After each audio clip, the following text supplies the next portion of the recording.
वरहमतुल्लाहि वबरकातुहू। बिस्मिल्लाहिर्रहमानिर्रहीम। एक वीडियो में तकिया राती से जो ये यूट्यूब को सचाड़ी है उसने मैं ज़रा की क्लैरिफिकेशन करना चाहनी हाँ। मैं एक गल ये भी आखी सी का प्रेस कॉन्फ्रेंस विच कि देखो इतनी pressure which I was under, ठीक है ना, एंड किस गल्लां याद रहियां किस गल्लां नहीं याद रहियां, लेकिन वाकया जो ऐसी वो हकीकत वाकया सी है।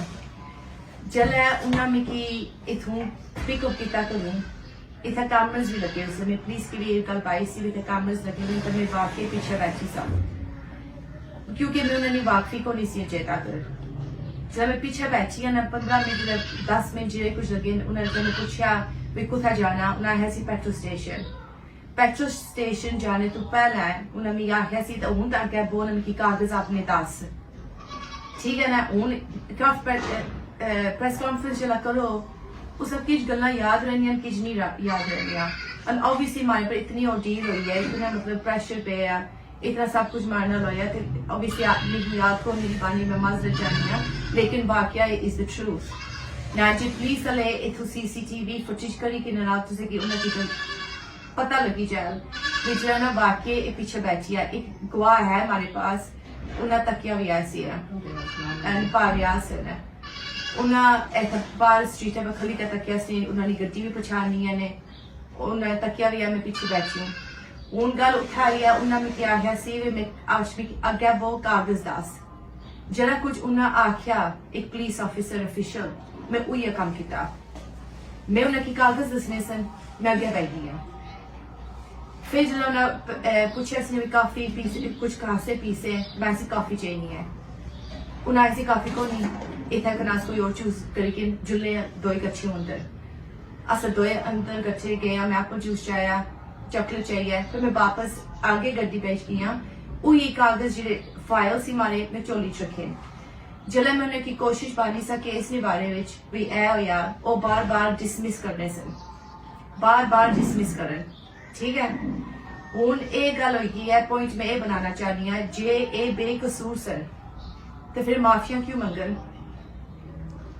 महबूब SHO इन्होंने क्यों आखिया भी चलो गलती हुई है माफ करी बच्चियां उन्होंने छोटी छोटी बच्चियां हूं जे ये सच्चाई बाने तो यह गल ना होवल तो फिर उधरों उन्होंने SHO इमरान ना वाइफ्स ब्रदर भी आए सन इथों स्ट्रीट पर गुजरी गए तो हमारे फैमिली की अप्रोच करने की कोशिश करने में माफी कोई सुलह हो जाए ये केस ड्रॉप करो। हूं ये चलन लगे प्रोपेगेंडा ये औरतां ना मुल्क ही नहीं हूं जितनियां औरतां आईयां उन्हें आख्या सब विक्टिम प्लीज अस ऐ सलूक किया लेकिन उन्हें भी तुसा बेइज्जती करने हो बेइज्जती ना गल करने हो वाकई भी औरतां पैरियां अस बिल्कुल नहीं है ये हकीकत है ये गल हुई सी उन्हें की है तो जे उन्हें नहीं सी ने करनी जिन्नी ने की फिर माफिया ना मंगन and it's the whole truth. So मैं सिर्फ स्टेट हाँ सो सब कुछ जाहिर हो गया ये जी तुम वीडियो बनाने प्रोपेगेंडा करने की कोशिश करने हो हमारी बदनामी करने की कोशिश करने हो I don't that's not the truth. अल्लाह के मैं भी जवाब दे सा at the end of the day and जी ना जी सही है ना let's stick to the case और कोई चीज़ रेलेवेंट बिल्कुल नहीं है। ये जो केस ही वाकया होया यही सच्चाई है एंड इस गल्ले पर सच्चाई पर टुरने की मतलब जानती उस केस की एंड सारी कुछ सब कुछ पता लगी जैसी है। एक ऑडियो सारिया भी नहीं सुनिया चाहिए पर जी एक ऑडियो सी ना उतना ही काफी सी जरा इन्ना कुछ सब कुछ आखिया is more than enough for an arrest. I am frustrated क्योंकि इन्ना जरा ऑडियो सुनी के ना पुलिस आपको खुद टाइम जाया किया और जी वीडियो कैमरे सन जो स्ट्रीट पर लगे सन पुलिस वाले नोटिस नहीं चाया जे ओ चाह ना उसी रात इन्हें की पता लगी जब वाकई कुड़ी पीछे बैठी है। सो मैं धोखे विच एक बारी नहीं दो बारी आई पहला धोखा ये सी फॉल्स प्रिटेंसेस ना मिकी ले गए दूसरी इन्होंने ऐसी भाई अगे आके वो मैं कागज दवाई तका तो वो काम बिल्कुल नहीं होया।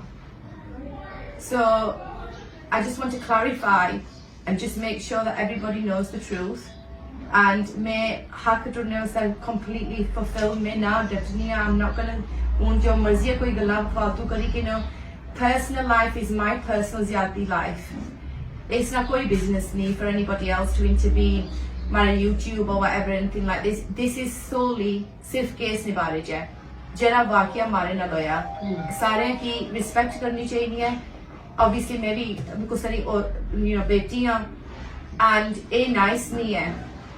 I've made victim that और जनानियां लगे तो से ये काम करने हो जिले हो गल्ला आखनियां उन्हें भी बदनामी करने हो ते ये अल्लाह ने नजरों में भी नहीं ठीक.